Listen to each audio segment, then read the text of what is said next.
Ah, je vois que tu es pile à l'heure pour la suite du chapitre 5.1 dédié à la modélisation de l'aiguille d'une montre.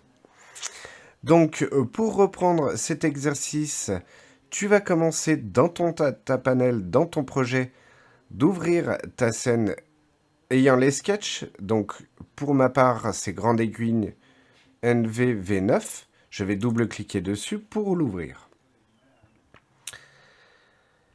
Pour récupérer de la place de travail, je vais fermer mon data panel avec la croix. Et avant de commencer la mise en volume de tes différents sketchs, tu vas d'abord organiser ta scène. C'est-à-dire, dans le groupe, ou plutôt dans le dossier sketch, tu vas le développer pour renommer tes différents sketchs de façon à facilement les identifier. Pour les renommer, tu fais un clic sur le nom et un deuxième clic.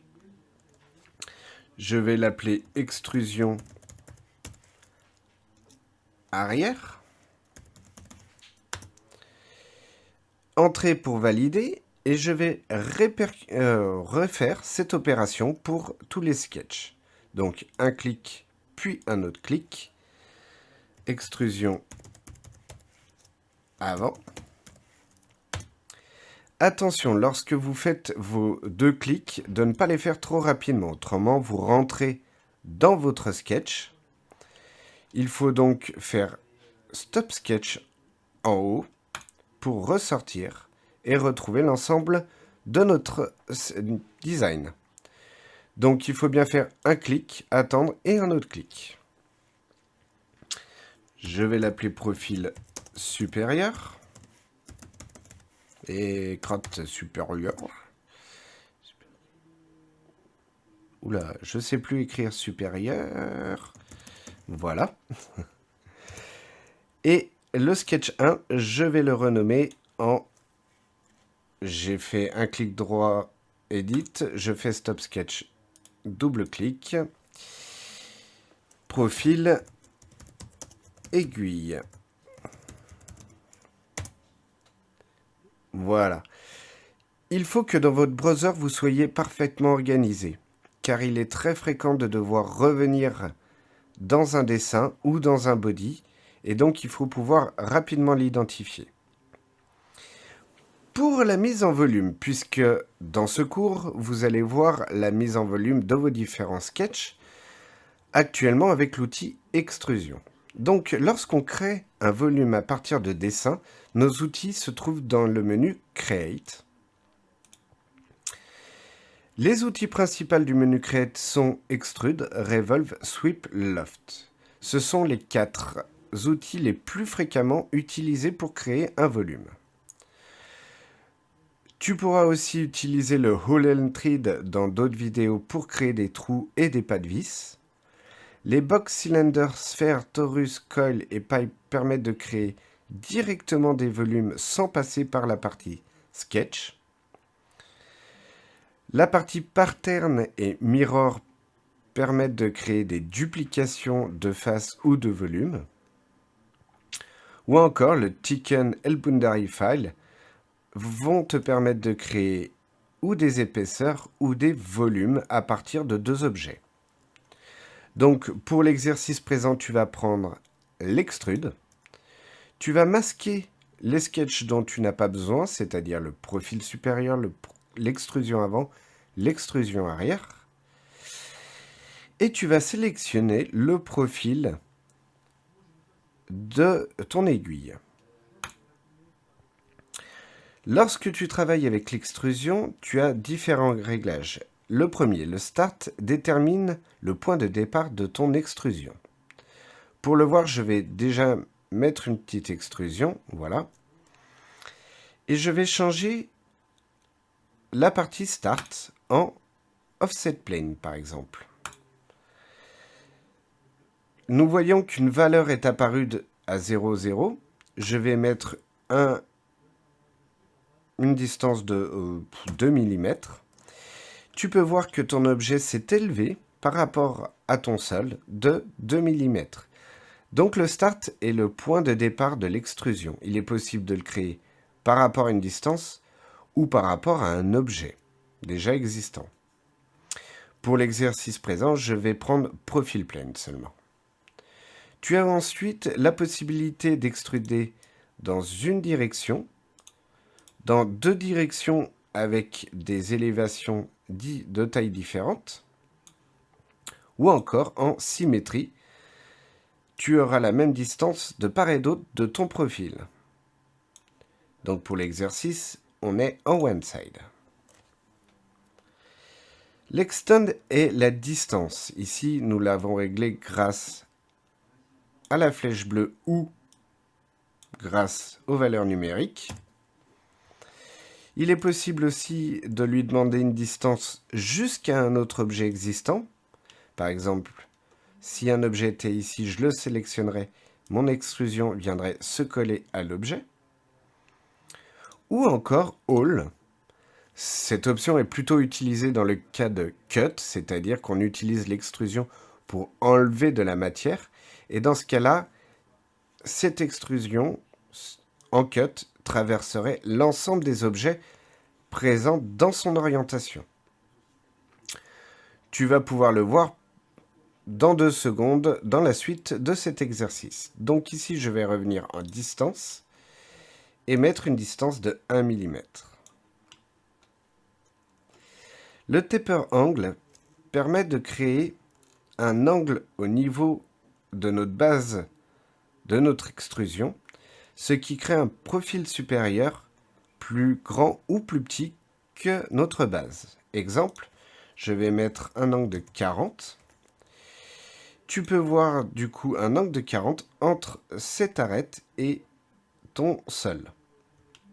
Du coup, ton profil supérieur est plus grand et dans ce cas-là, on dirait que j'ai créé un shuriken.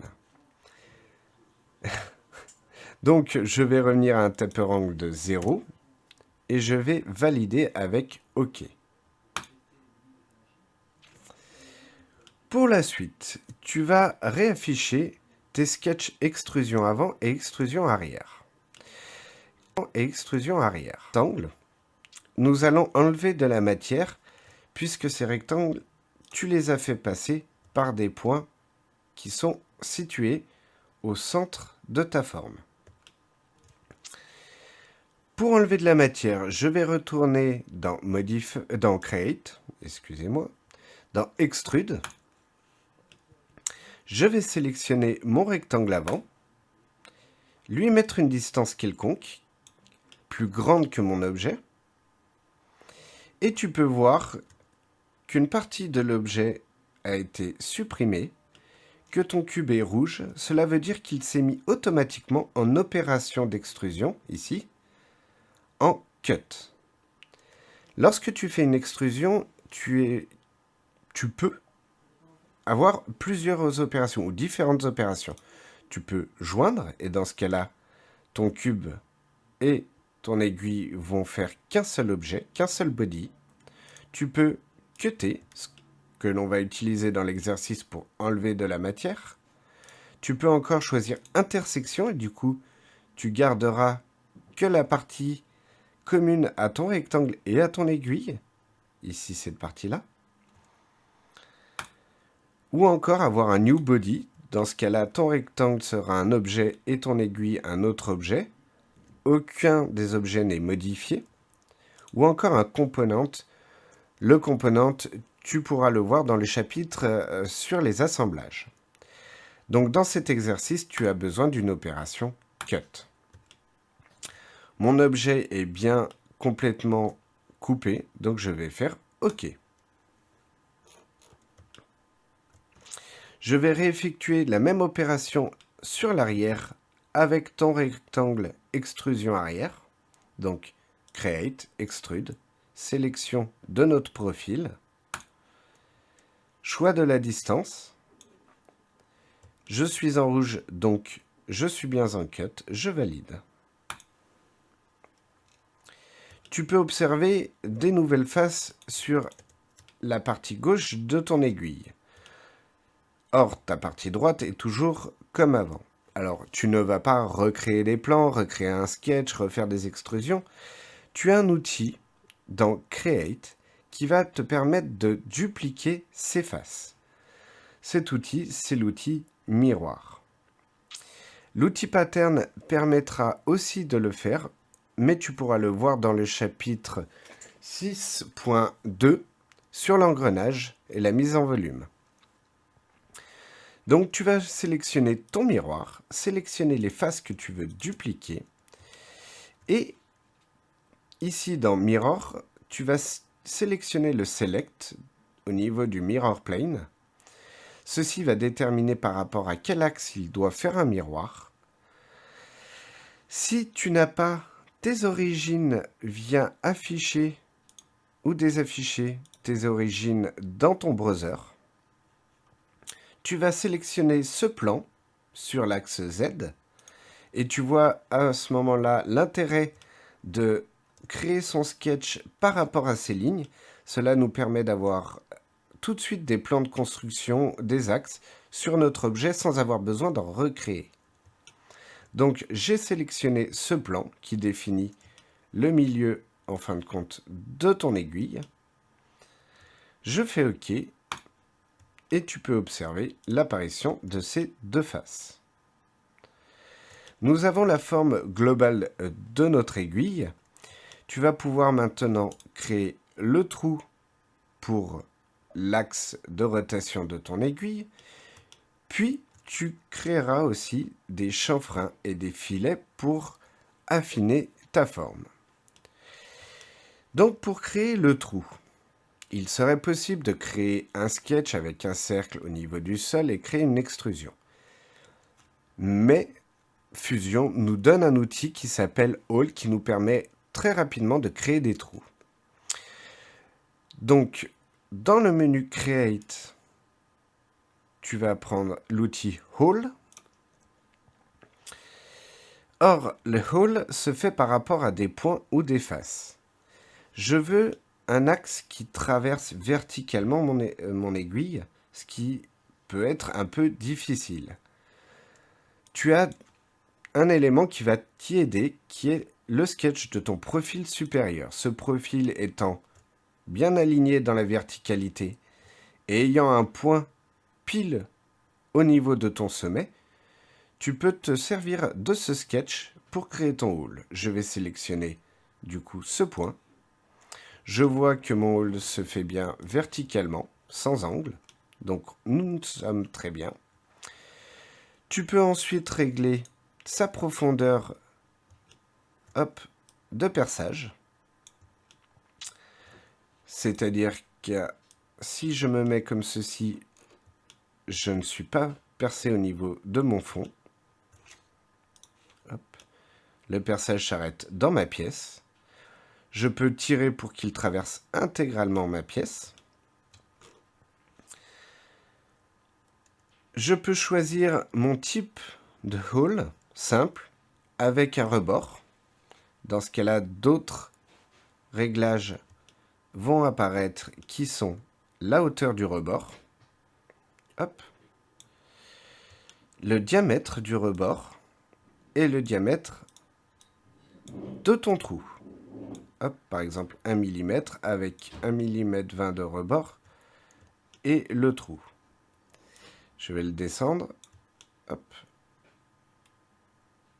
pour créer un rebord à plat. Hop. OK. Tu peux voir à ce moment-là donc le rebord. Sauf que ce n'est pas ce que je souhaite. Donc je vais re-rentrer dans mon hole, dans l'historique en bas. Je vais faire un clic droit sur le hole et faire Edit Feature. Si ce n'est pas possible car il est grisé, on désélectionne tout dans notre fenêtre et on refait notre clic droit Edit Feature. L'Edit Feature permet de re-rentrer dans la création du hole pour le modifier et sélectionner plus un counter bore, mais un simple type de trou. Le countersink est la même chose que le counter bore, sauf qu'au lieu d'avoir un angle de 90 degrés au niveau du rebord, on a quelque chose qui se fait en chanfrein, en angle. Donc, je vais revenir dans Simple, définir sa profondeur qui doit traverser ton aiguille, le diamètre, ici de 1 mm. Le type angle permet de déterminer s'il doit se finir en pointe ou à plat. Par exemple, si je mets 180 degrés, le fond de mon trou sera parfaitement plat. À 118 degrés, ce ne sera pas le cas. Hop. L'extend, c'est donc la distance de perçage. Ici, on a réglé avec une distance de profondeur de 1,55.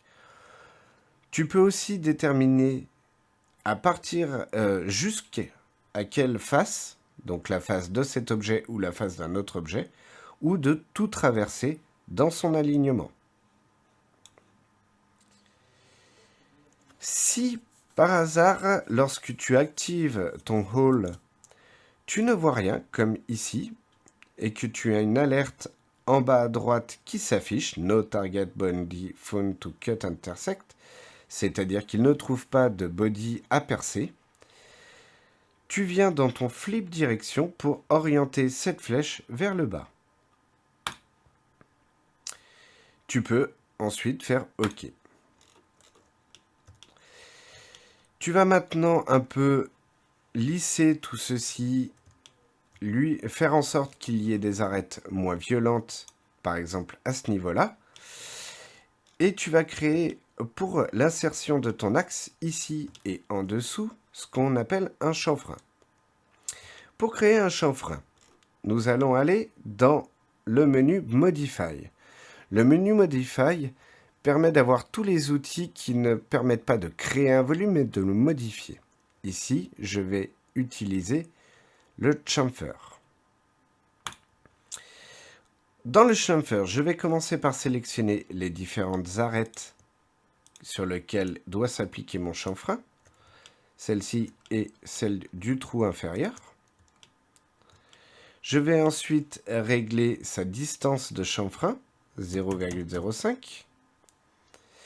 Et je peux régler le type de chanfrein en égale distance, c'est-à-dire que par rapport à son point d'origine, il est parti de 0,5 vers le bas et 0,5 dans l'alignement de cette ligne. Excusez-moi, c'est pas 0,5 mais 0,05, ce n'est pas grave. On peut aussi régler deux distances différentes, c'est-à-dire par exemple ici, oula, je suis allé un peu trop loin, je vais mettre 0,1. Une distance de 0,1 le long de cette ligne, mais que de 0,05 le long de cette face. Il est possible aussi de définir votre chanfrein par rapport à une distance et à un angle. C'est-à-dire ici une distance de 0,1 mm avec un angle de 26. Je vais le modifier pour que vous voyez bien en 50. Vous voyez que l'angle est beaucoup plus brut dû à ceci. Pour l'exercice, tu vas te mettre en égale distance et faire OK. Tu peux observer une valeur trop importante, d'ailleurs sur mon objet ici, puisque j'ai mis une valeur de 0,1 au lieu d'une valeur de 0,05. Donc, vu mon erreur, je vais retourner dans la création de ce chanfrein. Dans mon historique en bas, je vais faire un double clic ou un clic droit et l'Edit Feature sur le chanfrein. Et je vais régler la distance à 0,05. Très bien. Tu vas pouvoir maintenant créer des filets. Donc les filets, c'est des coins qui sont arrondis.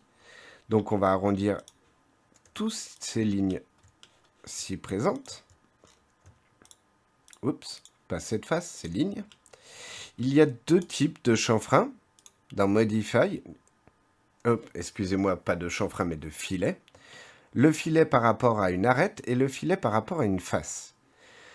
Je vais d'abord te montrer le rule filet qui est par rapport à une face. Donc on sélectionne notre face, on tire notre petite... Ouh, j'y suis allé un peu fort. Il faut y aller très doucement. Donc, hop, voilà. Ici, tu peux observer un arrondi tout autour, hop, ici, de ma face. Je peux sélectionner plusieurs faces, mais il faut aller avec parcimonie au niveau des distances. Ici, avec deux faces, ça me crée une erreur. C'est pour cela que je ne vais pas utiliser le rule fillet, je vais faire cancel. Je vais faire un filet tout court qui va me permettre de l'appliquer sur les arêtes et pas sur les faces. Donc je vais sélectionner cette face-ci, cette face-ci. Attention, lorsque vous avez cette arête, excusez-moi, attention de bien prendre l'intégralité de votre arête, autrement mon filet s'arrêterait à ce niveau-là et pas ici. Je vais regarder au bout si tout va bien, tout va bien. Puis je vais appliquer donc à mon filet un rayon d'action de 0,1 pour le moment. Je vois que le 0,1 ne me crée pas d'erreur, qu'il me crée un bel arrondi, donc la valeur est plutôt judicieuse. Il est possible, comme dans le chanfrein, de régler différemment le type. Moi, je vais rester en constante radius. Et je vais faire OK.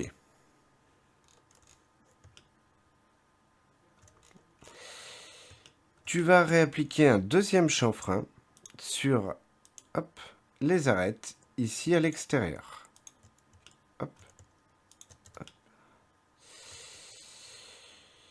Alors, tu vas essayer de prendre aussi le tête s'arrête ici présente, mais dû à leur proximité, il peut y avoir des petites erreurs qui s'appliquent à ce niveau-là. On le saura très vite, il nous le dira avec une alerte. Donc je vais mettre un rayon de 0,1. Alors, apparemment, cela marche plutôt bien, sauf que l'on voit une différence au niveau de l'arrière de ma pièce et de l'avant, dû aux deux lignes qui partent en haut et en bas au niveau de ce point. Donc, je vais faire CTRL et je vais désélectionner mes lignes arrière. Hop. Je peux voir mon aiguille, ma valeur 0,1 est un peu trop grande, je vais venir à une valeur de 0,05, comme mon chanfrein en fin de compte, ce que je trouve beaucoup plus gracieux.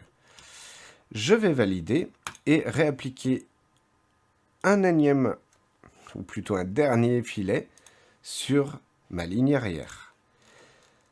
Ce filet, je vais le faire très petit, 0,05 pour le moment. Ah, il ne veut pas. Donc je vais le réduire encore un peu. Hop. Je vois que 0,02 fonctionne. Je vais maintenir CTRL pour vérifier que j'ai bien sélectionné tous les points que je voulais. C'est bon. Petite précision, il existe lorsque vous avez des intersections, deux types d'intersections différentes. Par moment, la rolling ball ne conviendra pas. Elle vous mettra des erreurs. Dans ce cas-là, essayez la setback. Une fois fait, vous pouvez valider en faisant OK. Vous avez fini la pièce de l'aiguille. Tu peux maintenant sauvegarder ta scène.